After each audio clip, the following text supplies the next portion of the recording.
Mesdames et messieurs, bonjour et bienvenue pour cette petite conférence sur la digitalisation des entreprises. Car aujourd'hui, dans notre région, on va dire Fribourg ou la Suisse romande, c'est clairement une réalité. Je vais commencer par me présenter. Donc, je m'appelle Lionel Jacquet. Je travaille dans la société Tebicom, dans laquelle je suis associé. Et c'est une entreprise, bien sûr, de la région, qui travaille dans l'intégration de solutions informatiques, soit au niveau infrastructure, soit au niveau applicatif. Je suis passionné de technologie depuis tout petit. Quand j'étais gamin, je voulais créer des robots. Et j'en ai jamais créé, malheureusement. Mais aujourd'hui, je crée des solutions informatiques. On n'est pas trop loin. J'ai gardé un petit peu mon trend finalement, et je suis très content avec ça. J'ai travaillé dans de nombreux domaines, pour le gouvernement, dans des banques, dans des industries. Aujourd'hui, je travaille essentiellement pour la construction. C'est presque un hasard à quelque part, mais ce que je veux dire par là, c'est que on a brossé avec Tebicom beaucoup de domaines informatiques. Je suis très indépendant, je ne conçois pas du tout la vie tout seul quand même, et grâce à ma femme et mes 3 garçons, j'ai des exemples de génération X et Z à la maison. C'est très pratique des fois pour mettre en place des solutions. J'ai bien sûr différents hobbies qui vont de la cuisine aux belles mécaniques, les montres notamment. J'étais ravi de voir la présentation précédente, mais je fais aussi beaucoup de musique dans un ensemble de cuivres de la région qui s'appelle Euphonia. Revenons aux choses sérieuses. Aujourd'hui, avec Tebicom, cette année, on va fêter nos 50 ans. Pas nos 50 ans, non, nos 15 ans, mais on a plus de 50 collaborateurs. On va fêter ça le 1er juin avec tous nos collègues collaborateurs et probablement nos clients également. La digitalisation des entreprises. Digitalisation, si je prends le terme, c'est un terme qui m'agace un petit peu parce qu'en fait c'est un anglicisme et on devrait plutôt parler de numérisation en fait en français, ça vient plutôt de l'anglais, mais aujourd'hui il est tellement utilisé dans la presse à gauche à droite qu'on va y rester.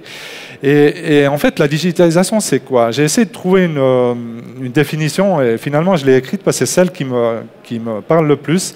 La digitalisation des entreprises consiste à améliorer leur stratégie et leur organisation avec des technologies numériques. Et c'est vraiment important de garder ces 4 termes finalement. Un, c'est améliorer, donc on doit faire mieux. Améliorer quoi? La stratégie et l'organisation des entreprises, bien sûr, et comment? Avec des technologies numériques. Et finalement, si on regarde, ça fait très longtemps que tout le monde utilise un PC dans l'entreprise, bien sûr, un ERP aussi, l'email. Finalement, les technologies numériques, on les a depuis très longtemps. Donc, ce n'est pas depuis aujourd'hui ou l'année passée qu'on se met à faire de la transformation numérique, de la digitalisation d'entreprise, etc.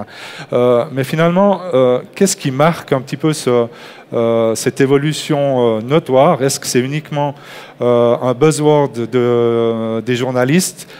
Je pense un petit peu, mais je pense que ce qui est en train d'arriver, c'est que tout le monde est en train de se rendre compte qu'on est tous dans le même bateau et on doit juste ramer un tout petit peu plus vite dans cette direction, de telle manière à se différencier. Parce que sur la stratégie, comme l'a montré la présentation précédente, en allant par exemple avec des portails clients, avec du commerce électronique, on peut améliorer, voire même changer sa stratégie et se différencier de la concurrence. Et puis, ça fait très longtemps, là, par contre, que la technologie numérique est utilisée, c'est d'améliorer l'organisation, faire une offre à la main sur un bout de papier, plus personne ne le fait. Ça fait des lustres que tout le monde utilise un PC. Ça fait des lustres peut-être que certains utilisent Word. Moi, je pense qu'aujourd'hui, la plupart utilisent un ERP pour créer une offre commerciale.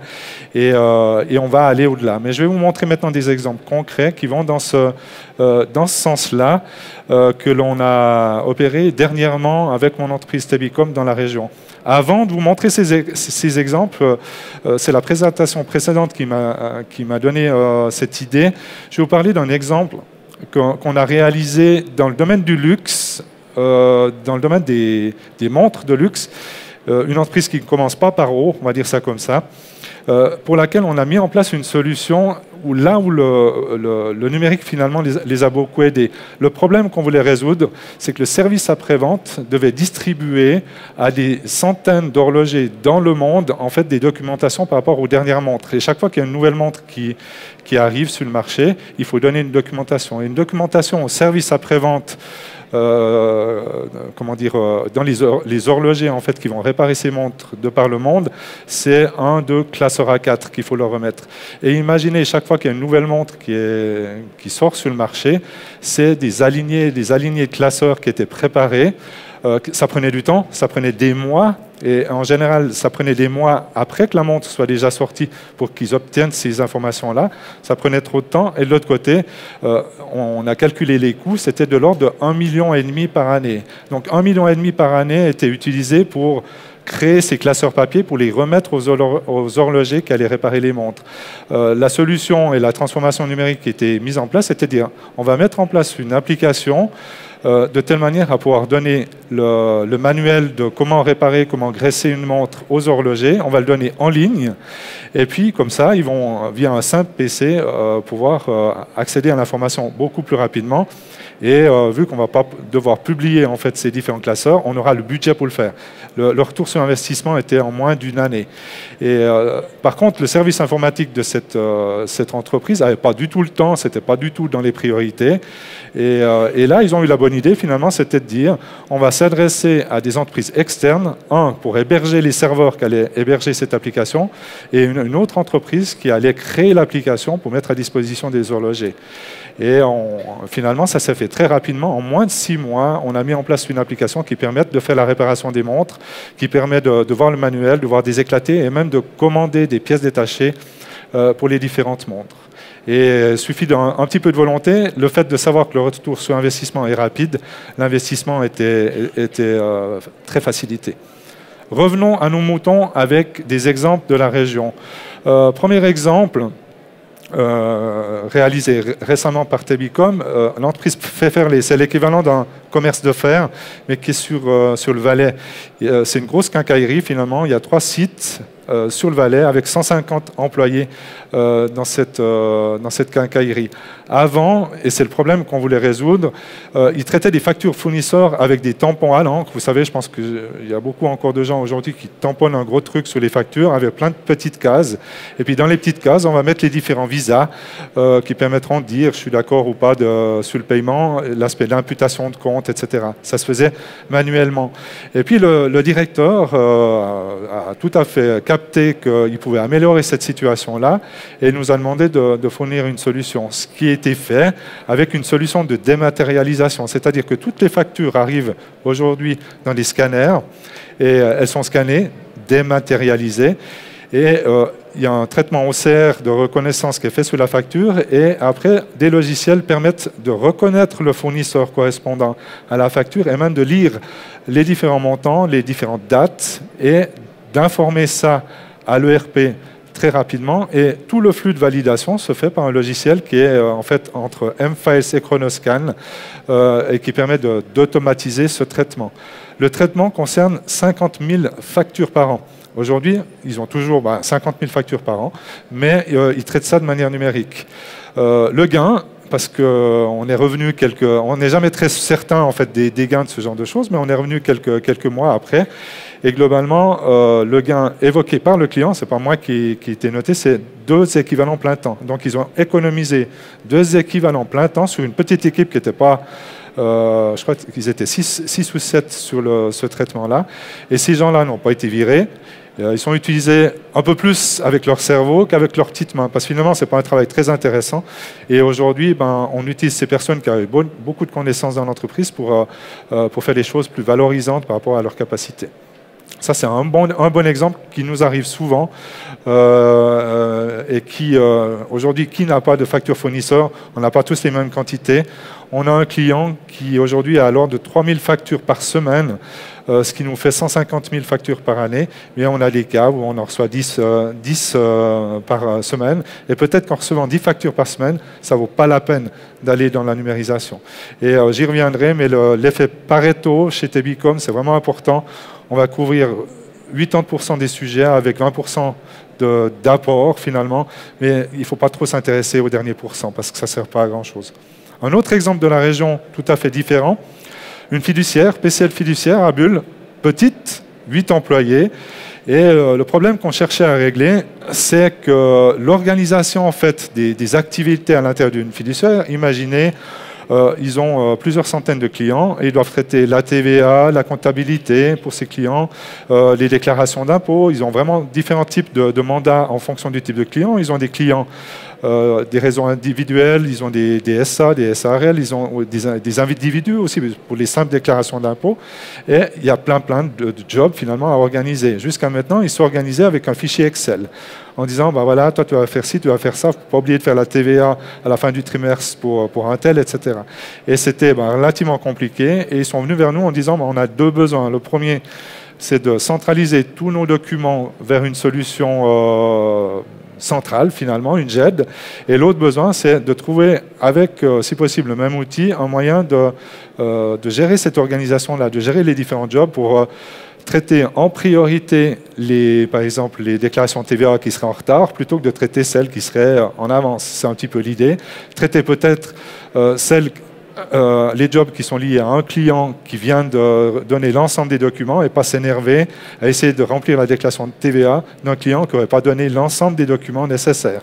Donc, de s'organiser. Et on a mis en place, en fait, avec la GED MFAS, une solution d'automatisation de toutes ces activités-là, avec les déclarations d'impôts, les salaires et autres, en gérant les clients en même temps, parce que finalement, pourquoi gérer les clients ailleurs? On s'est mis à gérer les clients au même endroit, une sorte de mini-CRM dans la solution, en gérant la notion de délai spécifique, parce qu'il faut savoir qu'on vit dans un monde compliqué en Suisse.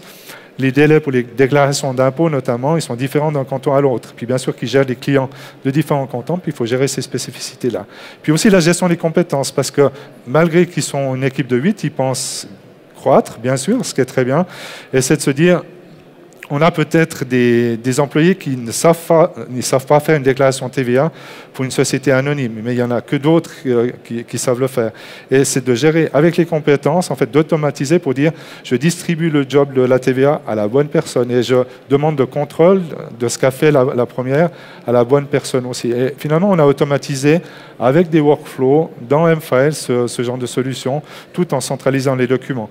La bonne idée de ce client, encore une fois, dans un 80-20 aussi, il reçoit énormément de documents papier de ses clients, mais aussi quelques documents numériques. Et l'idée, c'est de ne pas tout numériser. Ils numérisent uniquement les documents qui sont intéressants sur le long terme, par exemple une hypothèque ou un contrat de leasing, parce qu'ils savent que sur la prochaine déclaration TVA, ils en auront peut-être besoin d'avoir ce document sous la main. Mais par contre, une facture de Swisscom, pour donner cet exemple, ils ne vont pas la numériser parce qu'ils la traitent, ils la rentrent dans le classeur au client, et puis ça s'arrête là. C'est un mode opératoire. J'ai discuté avec d'autres fiduciaires qui veulent absolument tout numériser parce qu'ils ont tout sous la main. Fort bien. Les deux sont bien sûr possibles. Autre client et sujet intéressant qui est très différent, le gymnase intercantonal de la Voie. C'est une école assez de référence, je pense que vous la voyez passer souvent dans les journaux parce que c'est des addicts au numérique, on va dire, avec un directeur qui est très prolifique et qui finalement essaye un petit peu de se différencier dans cette vague-là, ce qui est très bien.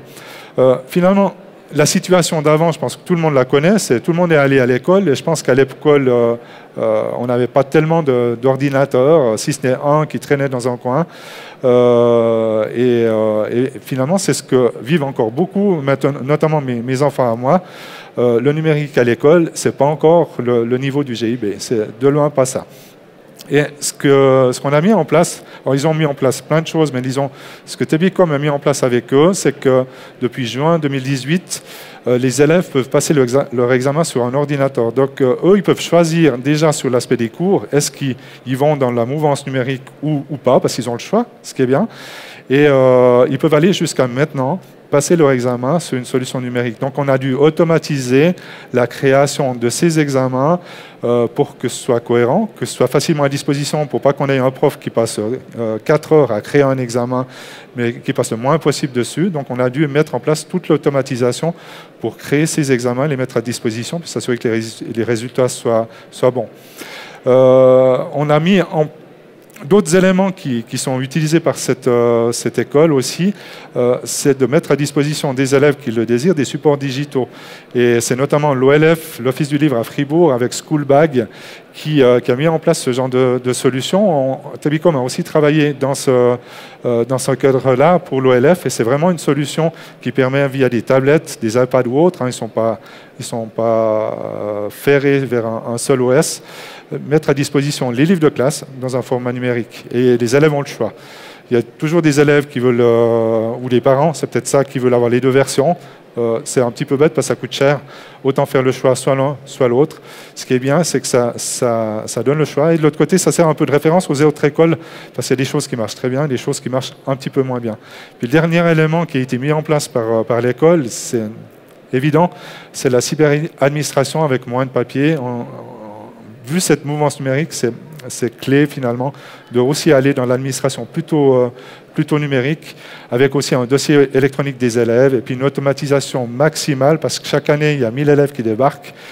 Si possible, on ne va pas passer une journée à créer les comptes des utilisateurs, il faut automatiser ce genre de choses.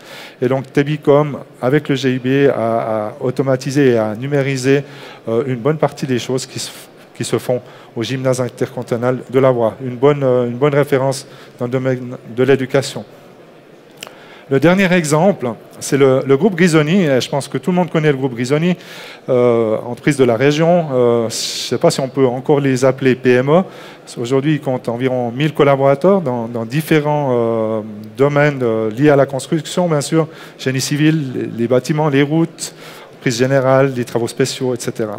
Et cette entreprise, finalement, travaille depuis longue date avec Tebicom et je vais vous parler surtout d'une application qu'on a mis en place chez eux qui va dans ce virage numérique et qui s'appelle GrisApp ou Tebiface Mobile. Chez nous, j'ai montré juste un écran ici, je vais pas vous en montrer trop, mais je vais vous raconter un petit peu l'histoire qui se passe là autour. Avant d'avoir cette application, les gens sur les chantiers, les contremaîtres, les chefs d'équipe passaient des commandes par téléphone, des commandes de machines, de main-d'œuvre. Parce que sur les chantiers, tout d'un coup, on a besoin d'une pelle mécanique de plus, on a besoin d'un coffreur en plus, etc., etc. Et toute cette organisation un petit peu au fil de l'eau, c'est sûr qu'au début du chantier, ça s'organise de manière un peu massive, mais après, au fil de l'eau, il faut gérer un petit peu ces aléas de commandes. Avant, ça se faisait par téléphone à une équipe logistique qui prenait les commandes ou par fax. Il y avait aussi quelques fax. Et bien sûr que ces commandes arrivaient en général au même moment, au même instant. Il y avait des périodes très creuses où il n'y avait pas de téléphone. Il y a des périodes très pleines où il y avait tous les téléphones qui arrivaient. Et ce n'était pas en fait une situation optimale. Donc la répartition de la charge pour ces gens-là était difficile. De l'autre côté, un autre problème que le client a voulu résoudre avec ce genre de solution, c'était aussi un problème papier, c'est que les gens remplissaient des feuilles de timbrage sur les différents chantiers pour dire est-ce que Jean-Paul a bossé de 8h à midi, etc. Bien sûr qu'on doit comptabiliser les timbrages et ça se faisait sur du papier. Imaginez des milliers de chantiers, environ 1000 collaborateurs. Ça fait énormément de papier qui doit être rempli sur les différents chantiers. Et surtout, ces papiers-là arrivaient au service RH qui devait faire la saisie de toutes ces grilles. C'était des grilles, ça ressemblait à Excel finalement, de toutes ces grilles dans un système ERP pour comptabiliser, pour faire les paiements, les décomptes de vacances, d'absence, etc. dans le système ERP. Donc c'était finalement un processus qu'il fallait optimiser. Et l'idée a été finalement de dire on va timbrer avec la même application et puis on va finalement tout automatiser, tout rester en numérique. Et finalement, si le timbrage est numérique dans l'application que vous voyez sur la gauche, on va pouvoir assurer le flux jusqu'à l'ERP. Mais bien sûr que le flux jusqu'à l'ERP, ce n'est pas simple.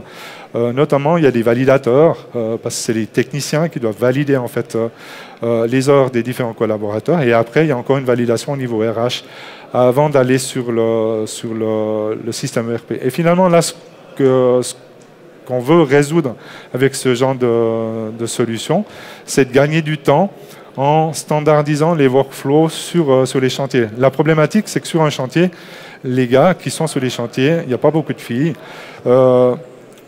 Ce n'est pas des adeptes de l'écran. Alors tout le monde aujourd'hui, gentiment, a l'habitude d'utiliser un smartphone.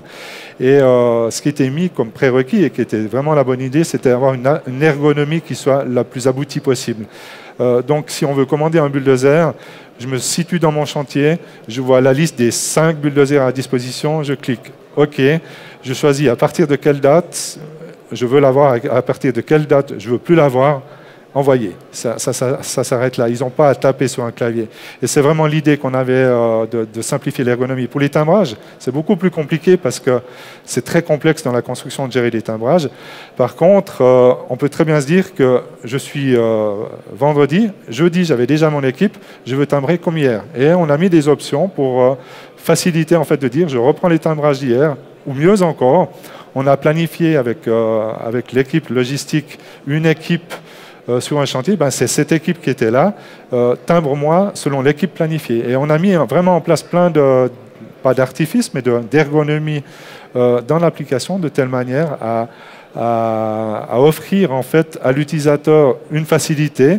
C'était pas gagné d'avance. Au début, c'est sûr que c'était perturbant pour une partie. On avait des un peu plus jeunes. Et c'est même pas forcément lié à l'âge. On avait des gens, on va dire, qui étaient très adeptes, qui savaient déjà commander sur Zalando ou commander un taxi Uber. C'était pas perturbant, c'était quasiment la même chose. Puis on avait d'autres, jeunes ou moins jeunes, encore une fois, je pense qu'il faut pas mettre la différence sur l'âge, qui étaient beaucoup moins adeptes. Mais finalement, il suffit de leur montrer 2-3 fois et il suffit d'avoir une ergonomie qui soit bien poussée et ils y arrivent. Et l'idée là derrière est bien sûr de gagner du temps pour améliorer l'activité business. C'est clair que ça ne va pas permettre à Grisoni de vendre plus de projets, mais finalement, l'idée derrière, c'est d'optimiser le travail de telle manière à gagner du temps. Et le temps, finalement, on peut l'investir soit en rendant des projets plus tôt, soit en augmentant la qualité en fait, des projets rendus. Et in fine, c'est une amélioration des activités business. Les points communs entre ces différentes situations, et même la situation du luxe sur laquelle il n'y avait pas de slide, c'est un petit peu ma synthèse du côté Tebicom, et finalement c'est les éléments qui définissent aujourd'hui ce qu'on peut prendre comme virage dans le numérique. L'automatisation, c'est vraiment un des points communs de toutes ces solutions-là. L'idée, c'est d'apporter l'automatisation. Et l'automatisation, ce n'est pas que pour l'industrie. C'est vrai que c'est l'industrie, notamment l'industrie automobile, l'industrie horlogère par exemple, qui a énormément automatisé ces processus, mais aujourd'hui tout le monde peut automatiser. Une commune peut automatiser ses processus de gestion des habitants, de réception des factures, etc. etc. Et l'idée, c'est vraiment que tout le monde s'y mette. Tout le monde, aujourd'hui, on va dire, il y a beaucoup d'entreprises non-industrie qui automatisent déjà beaucoup et les services doivent aussi y passer. Certains le font énormément. Les banques, les assurances, il n'y a pas besoin de leur expliquer, sont déjà très bien automatisés. Mais c'est ça qu'il faut viser finalement dans nos entreprises de la région, c'est d'améliorer l'automatisation grâce à l'outil numérique. Les problèmes que j'ai rencontrés, et il ne faut pas se leurrer, ce n'est pas facile non plus d'automatiser, les problèmes ils sont mis sur la gauche. Le premier problème qu'on rencontre malheureusement souvent, ce n'est pas chez tout le monde, mais malheureusement souvent, c'est une méconnaissance des processus en place. On arrive souvent dans des entreprises et ils ne savent finalement pas très bien comment ils travaillent. Il n'y a pas de documentation. Les workflows ne sont pas documentés. Il n'y a même pas... parce que l'idée d'un workflow, déjà d'avoir des petites boîtes avec des petites flèches entre deux, c'est déjà bien, mais souvent on n'a pas ça malheureusement. Et aussi, malheureusement, on a une différence d'interprétation entre le management et les collaborateurs. On a beaucoup discuté avec des clients, avec le management, parce que c'est eux qui veulent s'occuper de ça, en disant « moi je sais comment je veux travailler et je sais ce que je veux améliorer ». Et malheureusement, des fois, on arrive vers les collaborateurs avec une solution et puis ils nous disent mais c'est pas comme ça qu'on travaille. Et ils ne se comprennent pas vraiment entre eux. Et c'est vraiment un point que vous devez, et puis nous, quand on travaille avec les clients, qu'on essaye d'adresser, c'est d'avoir une connaissance, si possible, exacte de comment on travaille déjà aujourd'hui. Et puis après, c'est le demain, c'est l'aspect manque d'optimisation. On a beaucoup de situations où l'employé ou le manager, mais les deux finalement disent « j'ai toujours fait comme ça ». Et ils ne se sont pas trop posé la question pourquoi faire autrement. Et même j'ai honte, même chez Tebicom, où des fois on va voir des personnes et puis qui nous disent moi j'ai toujours imprimé ce truc-là, je l'ai toujours mis dans tel classeur. Et puis on lui pose la question mais pourquoi tu fais ça? Parce que j'ai toujours fait comme ça, ou le précédent m'a dit qu'il fallait faire comme ça. Mais finalement, si on analyse un petit peu, ça ne sert à rien. Oui, il faut le faire autrement. Donc, c'est un des problèmes. L'autre problème dans l'optimisation, c'est que quand on veut finalement automatiser, c'est facile d'automatiser des choses standards. Par contre, quand on arrive dans beaucoup d'entreprises, il n'y a que des exceptions. Et là, c'est difficile d'automatiser des exceptions. Et en général, c'est une mauvaise idée de s'amuser à automatiser l'exception. C'est vraiment de trouver le nœud un petit peu central, standardiser et automatiser cette partie-là. L'autre problème, c'est un petit peu le manque d'ownership. Parce que finalement, quand on va travailler sur un processus métier dans une entreprise, on traverse les différents départements. Ça va de la vente au back-office, par exemple. Ça va dans la partie technique. On traverse très souvent. Les process sont très horizontaux. On n'est pas du tout vertical.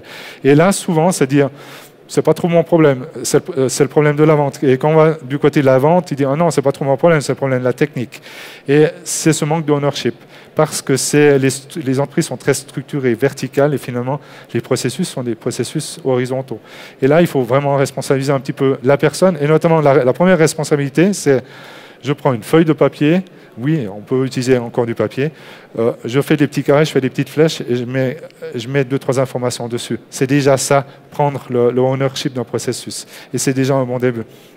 Et là, je suis très, très cartésien, très terre à terre. Le numérique vient ensuite. Il faut d'abord régler ces 2 premiers problèmes avant d'aller vers le numérique. Il faut d'abord connaître ces processus, probablement les optimiser, et après vient le numérique. Souvent, on utilise le numérique un petit peu comme catalyseur d'optimisation. C'est un bon moyen, en fait. Et finalement, nous, on est aussi là pour aider à connaître, à documenter les processus. Et finalement, on règle un petit peu les 2 premiers problèmes en apportant le numérique. Mais sur la bonne ou la meilleure pratique, l'idéal, ce serait de régler les 2 premiers problèmes. Et finalement, l'automatisation, si on règle ces 3 problèmes-là, le potentiel business, il est super important parce qu'on va excusez-moi, on va augmenter la productivité, on va augmenter la qualité en fait, des produits ou des services de l'entreprise, et finalement, ça donne un retour sur investissement. C'est souvent une des questions qu'on me pose, on me dit, c'est bien joli, tout ce que tu proposes, ça a l'air super sympa, j'aimerais, j'adorerais, mais ça coûte cher.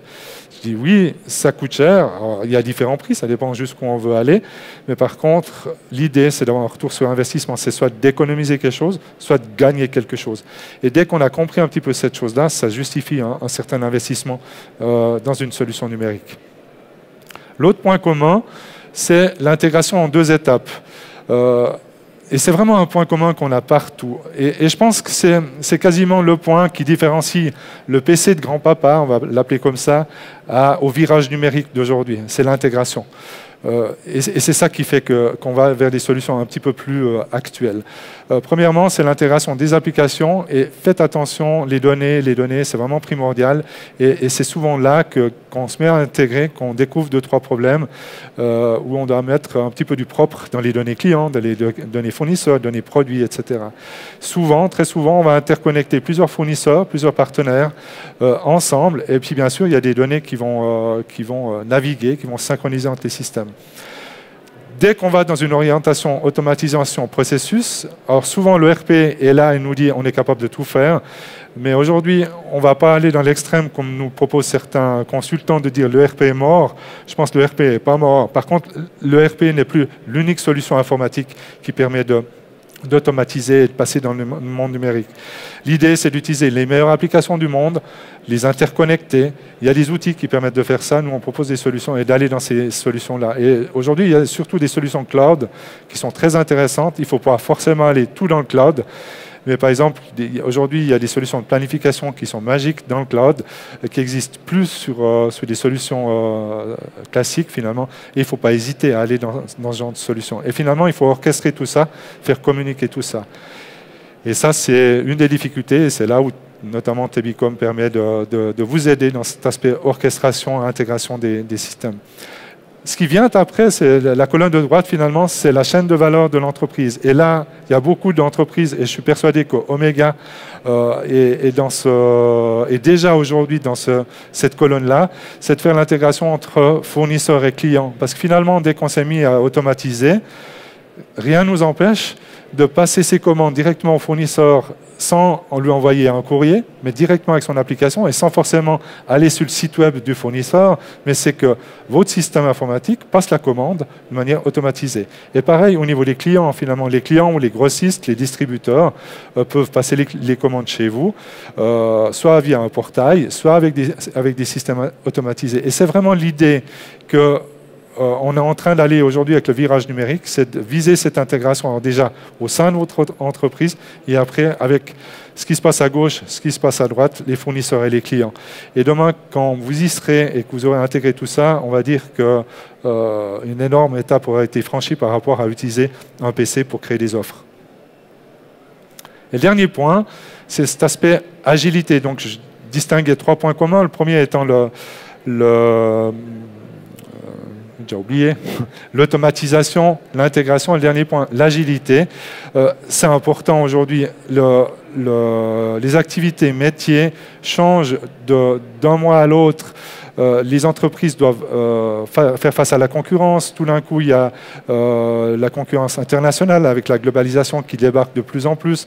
Tout d'un coup, un concurrent a fait le pas numérique et puis on se dit « Ah, moi, je ne l'ai pas encore fait, qu'est-ce que je dois faire ?» Donc, d'une manière ou d'une autre, si on prend ce virage numérique, et ça fait partie du virage numérique à prendre, c'est l'agilité. Donc, vous devez mettre en place des moyens pour assurer cette agilité. Et dans les moyens qu'on propose, c'est soit d'avoir un service informatique capable d'assurer l'agilité nécessaire au business. Je suis persuadé qu'Omega a un service de ce type-là, ou bien en interne comme eux, ou bien en externe, mais notamment c'est ce qui est un petit peu difficile pour les plus petites entreprises, d'avoir un service informatique qui assure ce genre de choses, et c'est là qu'il y a des sociétés, et il y en a plein sur Fribourg dans la région, comme Tebicom, des partenaires externes qui permettent finalement d'apporter cette agilité sur le long terme pour ne pas se transformer un jour, mais se transformer toujours. J'arrive à ma conclusion en fait, de la situation. Donc le virage numérique, il n'a pas commencé hier. Vous y êtes tous, je suis persuadé déjà. Et ça va continuer. Le premier point qui me paraît important, je suis presque un ayatollah de ce côté-là, diraient mes collaborateurs, le papier doit disparaître des processus automatisés. Un des éléments qui me désole avec le papier, c'est que toute information aujourd'hui, toute chose dans une entreprise est créée avec un système informatique. Tout. Pourquoi mettre ça sur un bout de papier pour qu'à l'autre bout, quelqu'un d'autre le remette sur un système informatique? C'est vraiment une ineptie totale. Et il y a deux éléments qui vont nous aider. Alors, il y a déjà la facture numérique qui va nous pousser à aller dans ce sens-là. Ils permettent toujours d'aller sur le papier avec le QR code, l'ISO 20022. N'oubliez pas la date, 30 juin 2020, on devra être prêt avec cette facture numérique. Ça va nous aider à aller dans cette situation. Mais là, on ne parle que des factures. Et l'autre élément qui fait peur à tout le monde, parce que personne n'y comprend grand-chose, c'est les documents contractuels. Le fait de dire, si je mets sur papier, c'est plus contractuel. Si je mets une signature dessus, c'est plus contractuel. Mais relisez le CO. Un simple accord verbal suffit. Donc aujourd'hui, on a des moyens. Un simple échange de mails permet de conclure un contrat même de plusieurs millions. N'hésitez pas à le faire et restez dans le numérique. Et après, on a des moyens un petit peu plus sophistiqués pour améliorer la traçabilité de ce genre de choses. Donc là, je pense qu'il y a un effort à faire et faites cet effort de supprimer ce papier qui n'a rien à faire là finalement. L'autre point, c'est le Pareto. J'en ai parlé plusieurs fois et ça, c'est un peu un leitmotiv chez Tebicom, c'est de faire du 80-20. Donc on va s'attaquer aux problèmes principaux, mais les derniers 20%, ils coûtent très cher. Et en général, on essaye de convaincre le client de ne pas y aller parce que traiter de manière numérique une certaine exception qui arrive que 3 fois dans l'année et qui va coûter 20 000 francs, il y a peu d'intérêt. Continuez à le faire à la main, ça va très bien. Ce n'est pas là où il faut mettre l'accent. Investissez sur les premiers 80%. Et ça, c'est vraiment important. Un autre point qui fait presque sourire, c'est l'intelligence artificielle. On en parle beaucoup, c'est aussi un buzzword des journaux, des journalistes. Et finalement, on se dit, oh, c'est pas pour moi, c'est les Américains et les Chinois qui s'occupent de ça. Faux, archi faux. Aujourd'hui, on a différents exemples, et notamment dans MFS, mais aussi ailleurs, bien sûr. où on utilise, et j'ai parlé à d'autres entreprises un peu similaires à Tabicom, ils utilisent aussi de l'intelligence artificielle à gauche, à droite dans leurs solutions. Et notamment, dans nos solutions, l'intelligence artificielle permet de faire quoi? Dans les solutions de GED où on doit mettre des métadonnées, eh ben, ça prend du temps à mettre des métadonnées en disant c'est tel fournisseur, c'est tel client, etc., etc. Et finalement, si on avait une petite entité qui va lire le document et qui dit « Ah, mais j'ai vu que ça parlait de Swisscom, donc on va mettre le fournisseur Swisscom, automatiquement, ça va le faire. » Eh bien, c'est ça. Aujourd'hui, dans nos solutions, on a les outils qui permettent déjà de faire ça. Mieux encore, sur des déclarations d'accidents, de maladies, où il y a toujours les mêmes termes qui arrivent, on peut très bien demander à une intelligence artificielle de faire un job que faisaient certaines personnes avant. Et finalement, ces personnes, sur un marché de l'emploi comme aujourd'hui, où il n'y a pas vraiment de chômeurs, eh bien, on va les utiliser à meilleur escient ailleurs. Et il ne faut pas trop avoir peur. Et oui, il faut avoir peur de l'intelligence artificielle si ça va bien au-delà, mais finalement, c'est vraiment un outil très intéressant déjà aujourd'hui pour les entreprises. Ce que je vous propose de faire demain, ou si vous n'êtes pas déjà en train de le faire, c'est d'analyser ces possibilités de la digitalisation. Vous devez être dans ce trend-là. Il ne faut pas laisser les concurrents le faire et puis les voir passer, et puis voir passer le train finalement. Il faut le faire. Je ne dis pas que vous devez numériser tout à outrance, vous devez analyser. Et finalement, c'est comme toute bonne stratégie. Il faut le faire régulièrement, il ne faut pas le faire maintenant, et puis pas le faire l'année prochaine, parce que l'année prochaine, les outils et les solutions vont changer. Donc, c'est un processus continu qu'il faut faire. Et il faut le faire régulièrement. Et là, bien sûr, Tabicom, avec des PME notamment, on peut vous accompagner pour vous aider à aller dans cette analyse-là. Et c'est une analyse vraiment continue que vous devez faire. Et ce n'est pas forcément avec des solutions que nous, on fournit. Il y a d'autres solutions du marché qui sont très intéressantes. Mais d'avoir ce réflexe-là, comme d'avoir le réflexe de revoir sa stratégie annuellement, il devrait toujours avoir un chapitre, finalement, quid de la digitalisation. Et peut-être c'est de dire, on est suffisamment alerte, on reverra tout ça l'année prochaine. Mais je suis persuadé qu'il y a des éléments à revoir dès cette année. Et finalement, le mot de la fin, la digitalisation est une réalité, c'est une nécessité dans les entreprises. Prenons l'exemple de l'électricité. Je pense qu'il n'y a plus aucune entreprise qui peut travailler sans électricité.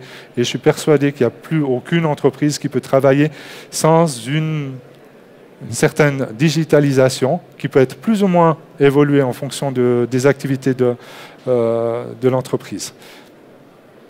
Je vous remercie, je suis arrivé au bout et je me réjouis de vos questions. Voilà, merci Lionel Jacquet. Y a-t-il des questions dans le public? En général, les 3 premières minutes, ils sont toujours un peu timides après. Alors, vous avez parlé des services que vous avez faits, enfin, vous proposez, vous avez cité quelques exemples.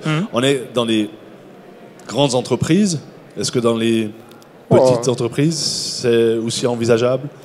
On l'a montré par exemple avec PCL Fiduciaire, 8 employés. Je ne pense pas que c'est une très grosse entreprise. Oui, bien sûr.